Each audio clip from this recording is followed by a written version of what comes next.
Hello friends, welcome to my YouTube channel. देख सकते हैं इसका आज हम एक पीसीबी चेंज करने आए हैं। 100 का इंडोर है डाइकिन का, और ये इसका जो फ़ैन पीसीबी है पावर से रिलेटेड भी वर्क करता है और फ़ैन के लिए भी होता है। इसे हम चेंज करने जा रहे हैं। मैंने कल इसे चेक किया था तो ये पीसीबी ख़राब था, तो हमने इसे निकाल के रिप्लेसमेंट के लिए डाल दिया था और दूसरी पीसीबी आती है, हमने आप चेंज करने जा रहे हैं इसे। तो देख सकते हैं हम पीसीबी इंस्टॉल कर दिए हैं इसका। तो चलिए इसका कनेक्शन करते हैं। ये जो हमारा होता है ये पावर जो सिंगल फेस का हम पावर देते हैं वो इसमें कनेक्ट होता है। और ये जो 2 केबल है ये फ़ैन मोटर के लिए होता है। ये फ़ैन मोटर की भी वायर लगा देते हैं इसमें।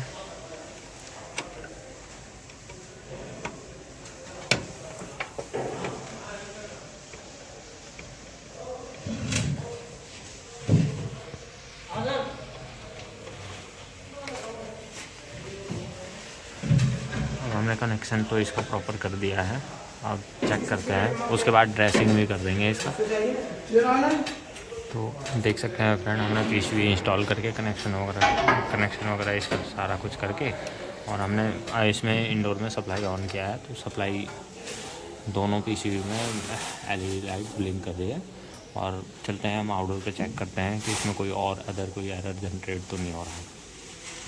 तो देख सकते हैं फ्रेंड, हमने आउटडोर पे आकर चेक किया कि कोई और दिक्कत तो नहीं है। हमने पावर सप्लाई ऑन किया, लेकिन हमारे कंट्रोल में उस टाइम पावर नहीं आ रहा था।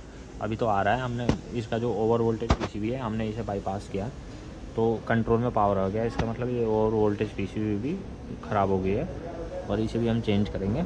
और जब हमने ओवर वोल्टेज पीसीबी बाईपास करके और बाकी एरर चेक करने के लिए हमने ऑन किया, तो इसमें LC14 का एरर आ रहा है। LC-14 इसमें इन्वर्टर पीसीबी से रिलेटेड होता है। इन्वर्टर पीसीबी भी हो सकता है, कंप्रेसर भी हो सकता है। एक बार सबसे फर्स्ट हमारा काम होता है इन्वर्टर पीसीबी ही चेक करना। तो वो एक बार चेक करके देखते हैं, और अगर हमें इन्वर्टर पीसीबी का फॉल्ट लगेगा तो सबसे पहले इन्वर्टर पीसीबी ही चेंज करेंगे। तो चल देखते हैं फ्रेंड क्या आगे करके। देख सकते हैं फ्रेंड, हम इसमें जो LC14 का एरर आ रहा था, तो हमने इन्वर्टर पीसीबी दूसरा मंगवा लिया है और इसमें मैंने सेट भी कर दिया है। और जो इसका ओवर वोल्टेज पीसीबी मैंने बाईपास कर रखा था, उसके लिए भी हम लोग पीसीबी मंगवा के दूसरा चेंज करेंगे। अब मैंने पीसीबी लगा दिया है, अब इसकी वायरिंग करते हैं। इसमें हमारा ये नॉइज़ फ़िल्टर पीसीबी का जो आउटपुट है वो हमारे इन्वर्टर पीसीबी में लगता है। इन्वर्टर पीसीबी में यहाँ लगेगा L1B, L2B और L3B में।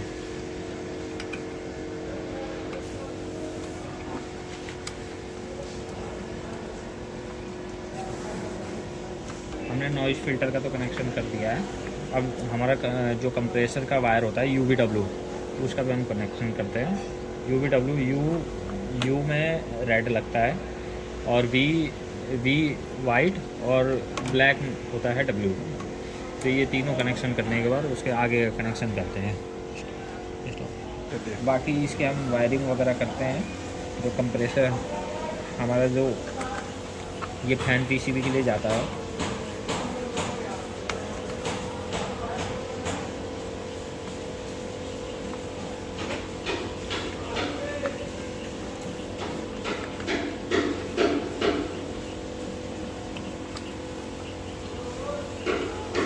ये हमारे कंट्रोल पीसीबी में जाता है। और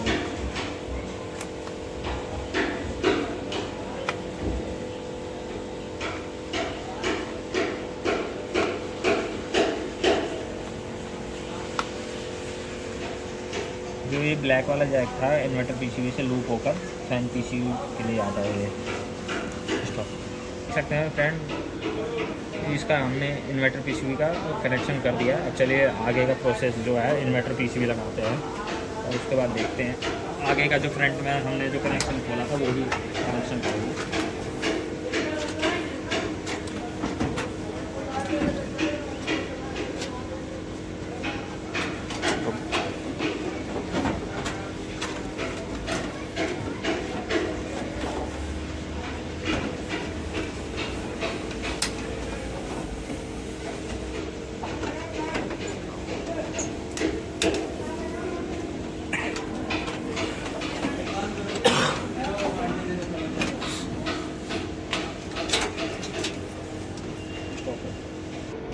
इसका जो हमने पीसीबी बैक साइड के पीसीबी ओपन करने के लिए हमें कंट्रोल पीसीबी का भी सारे सर्किट खोलने पड़े हमें।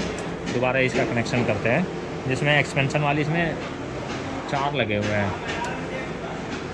4 एक्सपेंशन वाल के हम सबसे पहले कनेक्शन कर लेते हैं।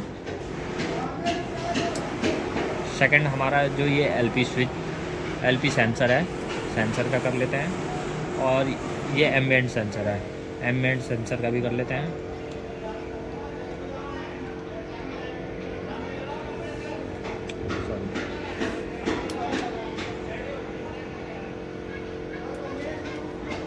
ये इसका HP हो गया। और ये पीसीबी के अर्थिंग के लिए होता है। ये जैक भी होता है, कंट्रोल पीसीबी में आपको देखने को मिल जाएगा। ये अर्थिंग के लिए होता है, पीसीबी के लिए।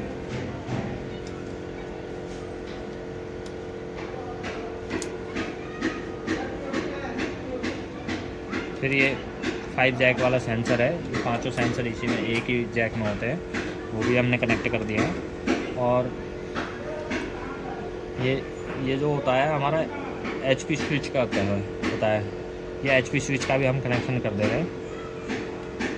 सॉरी। और ये हमारा जो कंप्रेसर होता है, कंप्रेसर में भी एक सेंसर लगा रहता है, बॉडी सेंसर, उसके लिए है। ये कंप्रेसर की बॉडी सेंसर के लिए होता है। इसका भी एरर जनरेट कर देता है। कभी अगर वायर वगैरह कट जाता है तो इसका भी एरर जनरेट कर देता है। इसमें एरर आता है H506 का।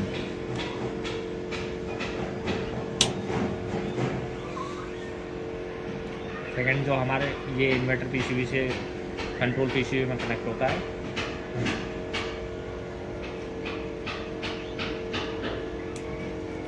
और ये भी इन्वर्टर पीसीबी से ही आता है।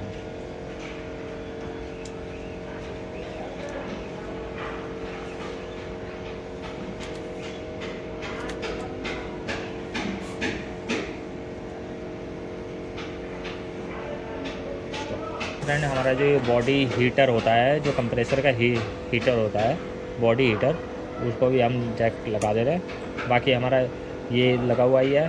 और ये पीसीबी ख़राब था, जिसके लिए हमने ये पीसीबी और वोल्टेज पीसीबी लेकर आए हैं। इसे भी हम आपके सामने ही चेंज करेंगे। अभी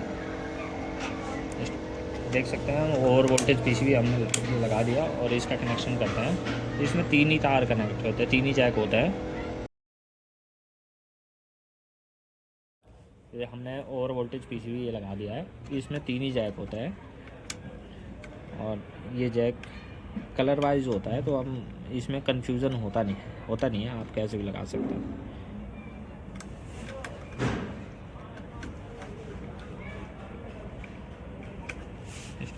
हीट सिंक का भी हम स्टार्ट करते हैं कनेक्शन। हीट सिंक भी अटैच करते हैं। इन्वर्टर पीसीबी के बैक साइड से लगता है ये।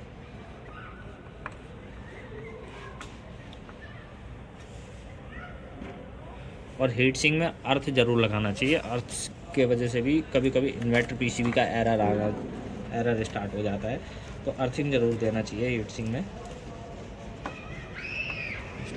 इसका फ्रेंड्स कनेक्शन भी कर देते हैं और चेक करते हैं इसमें क्या एलसी के बाद क्या एरर जनरेट होता है। ये मशीन नॉर्मल होके स्टार्ट हो जाएगी, वो देखते हैं। एक बार कनेक्शन कर लेते हैं, स्टॉप कर दिया। लास्ट हमारा फैन मोटर का जो कनेक्शन था वो पेंडिंग था, वो भी हमने कर दिया।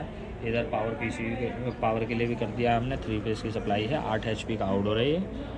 और ये हमारा कम्युनिकेशन भी अटैच कर दिया। आप पावर सप्लाई ऑन करके देखते हैं कोई और अदर एरर तो नहीं है।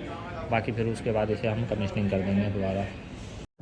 देख सकते हैं फ्रेंड, हमने इसका LC14 का जो एरर था, तो उसमें हमने इन्वर्टर पीसीबी चेंज कर दिया था। और जो हमारा ये ओवर वोल्टेज था, ये भी प्रॉपर वर्क नहीं कर रहा था। ये भी बाईपास करने पे चलाना पड़ रहा था।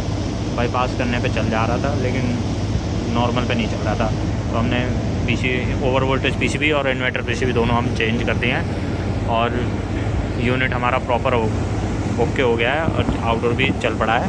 और हमने अभी इंडोर से कमांड दे रखा है हीटिंग मोड पे। लगभग 5.5 के करीब एम्पियर ले रहा है आउटडोर हमारा। हमने इंडोर को ही मास्टर बना रखा है और इंडोर प्रॉपर चल रहा है। तो मिलते हैं आपको नेक्स्ट वीडियो में।